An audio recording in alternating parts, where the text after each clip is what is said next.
Nous recevons sur ce plateau le professeur Mouindo Siabouli-Tiembo Adalbert, il est directeur général de l'OVG. Bonjour.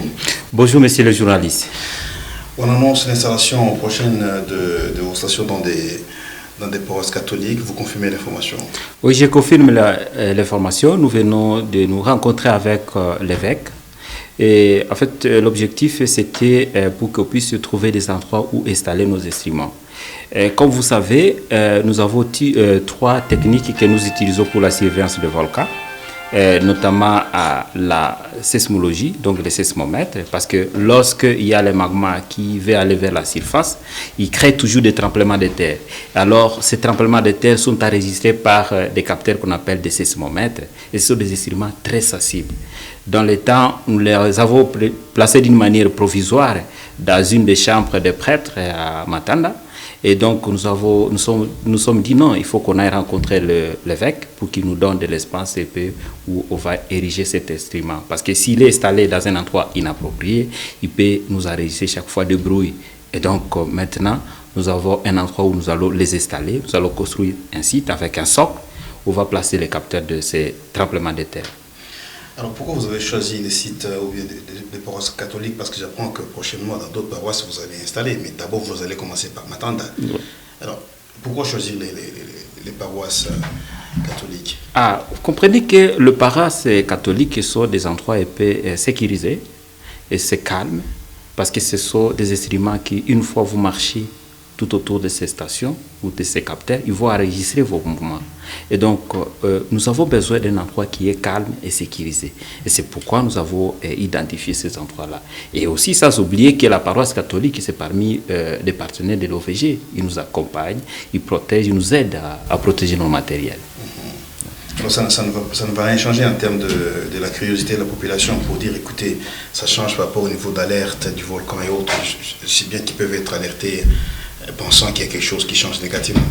Non, il n'y a pas eu quelque chose qui a changé. Et d'ailleurs, ce message va être accompagné par des campagnes de vulgarisation, d'autres messages que nous avons discuté aussi avec l'évêque, notamment, la manière dont les paroisses sont disposées dans la ville de Goma. Parce qu'en fait, nous avons toujours dit que lorsqu'il y a un nouveau investisseur dans la ville de Goma, il faut qu'il rencontre l'OVG parce qu'il sait vous orienter où est-ce qu'il y a plus de risques que dans d'autres zones. Alors, l'évêque a été très content. Il nous a dit qu'il va nous éviter, le moment venu, de pouvoir parler aux fidèles et leur expliquer où sont les risques et comment se comporter devant lorsqu'il y a des risques volcaniques. Et donc, je veux dire que l'Église catholique nous accompagne toujours à vulgariser ce genre de messages. Et prochainement, nous allons passer dans des églises catholiques pour pouvoir vulgariser ce genre de messages. Quelle est la prochaine paroisse qui pourrait abriter l'une de vos stations? Ok, la prochaine paroisse, on va la localiser vers le nord de la ville. Je pense que avec nos techniciens, parce qu'en fait, on identifie des zones qui ont moins de stations. Parce que lorsqu'on a plus de stations qui surveillent les volcans, et à ce moment-là, on a un signal beaucoup plus fiable. Et pour le moment, nous sommes déjà autour de 12 stations sismographiques dans la région, et le gouvernement, et avec nos partenaires, nous sommes en train de chercher à augmenter le nombre de jour au jour.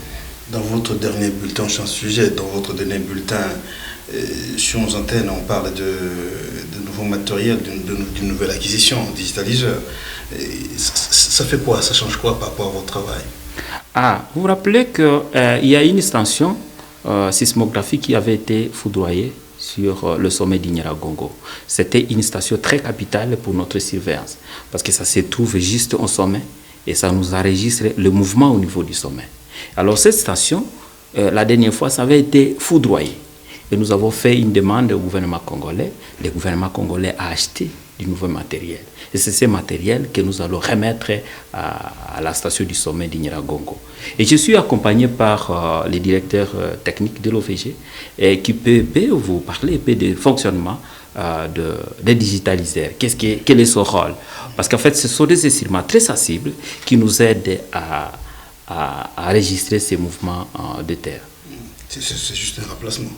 Oui, oui, c'est un remplacement. C'est des équipements qu'on avait dans le temps, mais qui avaient été foudroyés. Et ça, nous avons aussi annoncé dans nos bulletins qu'il y a eu un équipement de l'OVG qui a été foudroyé au niveau du sommet. Et nous avons laissé aussi la demande à notre gouvernement congolais pour qu'il nous achète un nouvel équipement et une nouvelle acquisition, chose qui a été faite. Et donc l'équipement est déjà là, et il est déjà à l'OVG, et nous allons le déployer sur le terrain. Vous avez parlé dans vos bulletins de l'usage de l'eau de pluie. Depuis un certain temps, vous interdisez aux gens d'utiliser l'eau de pluie pour l'usage domestique. Je ne sais pas, qu'est-ce qui se passe concrètement?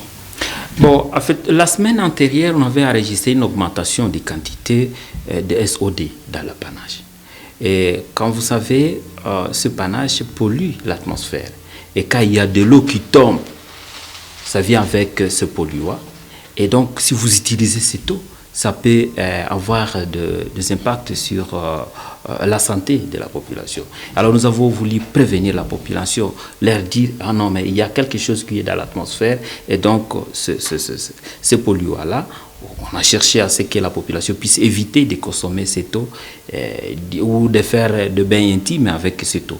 Et donc, nous avons conseillé à la population de ne pas utiliser l'eau qui était polluée. Professeur Adalbert, je vous remercie. C'est à moi de vous remercier, monsieur le journaliste.